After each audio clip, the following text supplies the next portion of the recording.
Okay तो चलिए हम अपने अगले क्वेश्चन नंबर 33 को देखते हैं। क्वेश्चन है, if angle A and angle B are acute angle such that cos of A equal to cos of B, then show that angle A is equal to angle B.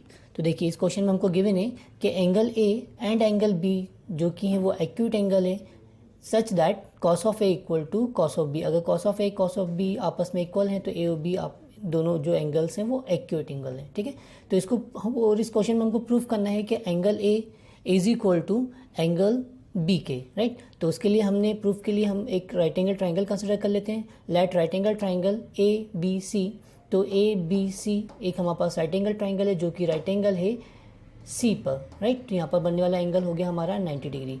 तो हमको इस question में given है कि cos of A equal to cos of B, right. तो now since cos of a is equal to given है cos of b के, right. और हमको cos थीटा का रेशियो पता है जो कि होता है बेस अपॉन हाइपोटेनियस, ठीक। तो cos ऑफ a के लिए जब एंगल हम a कंसिडर करेंगे तो एंगल a के सामने वाली साइड हमारी कहलाती है परपेंडिकुलर। तो जो रिमेनिंग साइड बची वो हो गई हमारे लिए बेस, और 90 डिग्री के सामने वाली साइड ऑलवेज होती है हाइपोटेनियस। तो cos ऑफ a का हम रेशियो लिखें तो जो कि होता है बेस अपॉन हाइपोटेनियस। तो cos ऑफ a के केस में बेस हो गया हमारे पास AC, तो AC अपॉन हाइपोटेनियस हो गया AB, right, is equal to cos of B। अब एंगल हम ले रहे हैं B वाला, तो इस केस में जो B के सामने वाली साइड होगी वो होगी परपेंडिकुलर और रिमेनिंग साइड होगी बेस, राइट। तो cos ऑफ B का रेशियो बेस अपॉन परपेंडिकुलर, तो बेस हो गया हमारे पास BC अपॉन हाइपोटेनियस हमारे पास अगेन आ गया AB, right.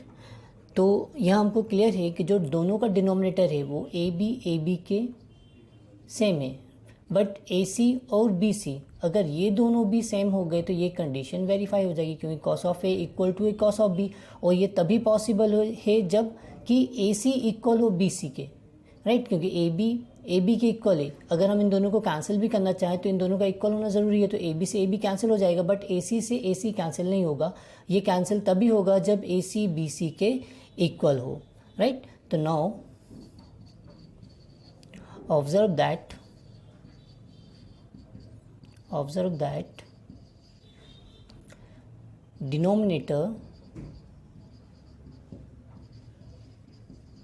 denominator of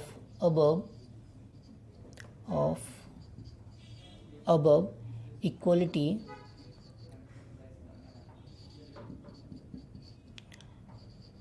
is same, that is AB। इस इक्वलिटी का जो डिनोमिनेटर है वो है AB जो कि सेम है, हैंस अब ये पॉसिबल कब होगा, हम लिख देते हैं conclusion, hence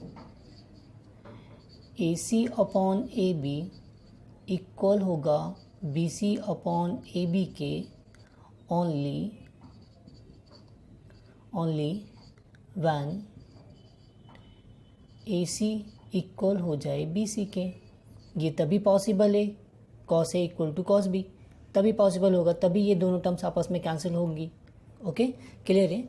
therefore AC equal to BC, तो ये दोनों साइड हमको आपस में इक्वल नहीं पड़ेंगी, तभी जाकर ये जो कंडीशन है ये सेटिस्फाई करेगी, right. Therefore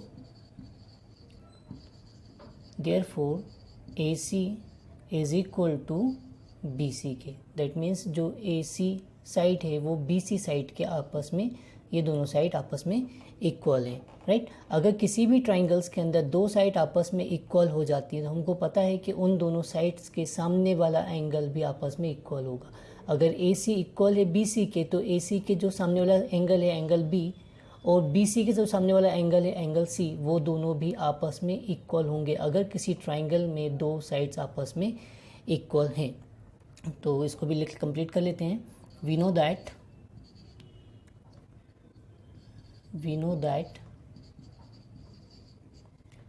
when two sides of triangles are equal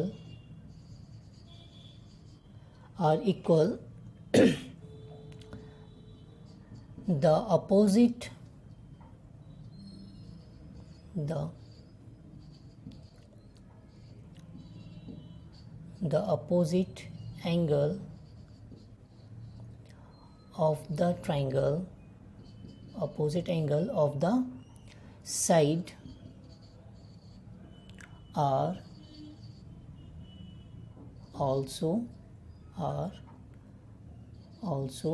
equal. Okay ये हमको ट्राइंगल्स की प्रॉपर्टी पता है। अगर किसी भी ट्राइंगल्स में दो साइड्स आपस में इक्वल हैं तो उनके अपोजिट जो एंगल्स होंगे, उन साइड्स के अपोजिट एंगल भी आपस में इक्वल होंगे। Therefore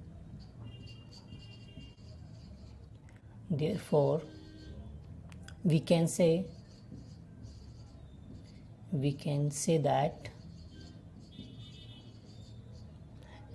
angle of A is equal to होगा angle of B. Okay clear है क्वेश्चन, हमको यही प्रूफ करना था। एंगल ए जो कि है opposite angle of side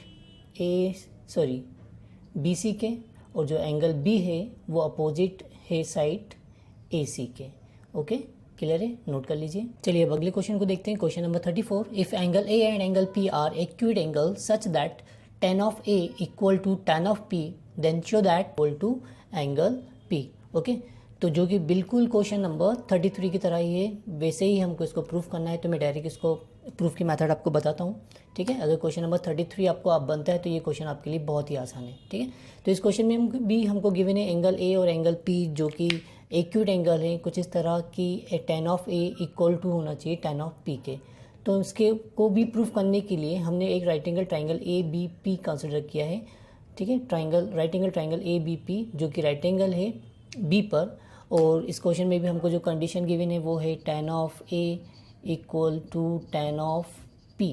right, तो हम इन दोनों ट्रिग्नोमेट्रिक फंक्शंस का रेशियो यहाँ पुटअप कर देते हैं। तो हमको पता है जो tan थीटा होता है उसका रेशियो होगा परपेंडिकुलर अपॉन बेस। राइट, तो tan ऑफ ए का रेशियो पुट करना है। तो tan ऑफ ए, जब एंगल ए के लिए हम बात करेंगे तो एंगल ए के सामने वाली साइड होगी हमारे लिए परपेंडिकुलर।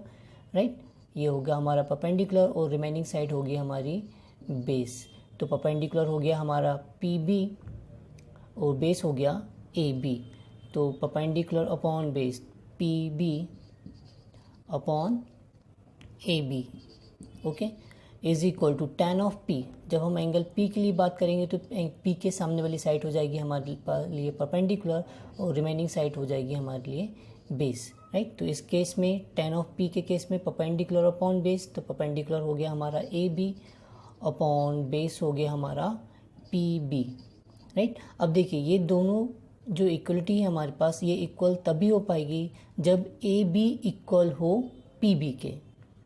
बात क्लियर है। देखिए अगर अपन यहाँ क्रॉस मल्टीप्लिकेशन भी कर दें तो ये हो जाएगा पी बी का होल टू ए बी का होल स्क्वायर, और ये दोनों इक्वल तभी पॉसिबल है। पी बी हमको एक साइड की लेंथ गिवन है, अगर ये लेंथ इस लेंथ के इक्वल होगी तभी ये दोनों आपस में इक्वल कहलाएंगे। तो इस केस में भी ये जो कंडीशन है पॉसिबल तभी है जब पी बी इक्वल हो जाए ए बी के, तो उसी केस में ये केस कंडीशन हमारी पॉसिबल होगी। ओके तो जो गिवन कंडीशन थी हमारी tan of A equal to tan of B, ये पॉसिबल तभी होगी जब पी बी इक्वल टू होगा ए बी के।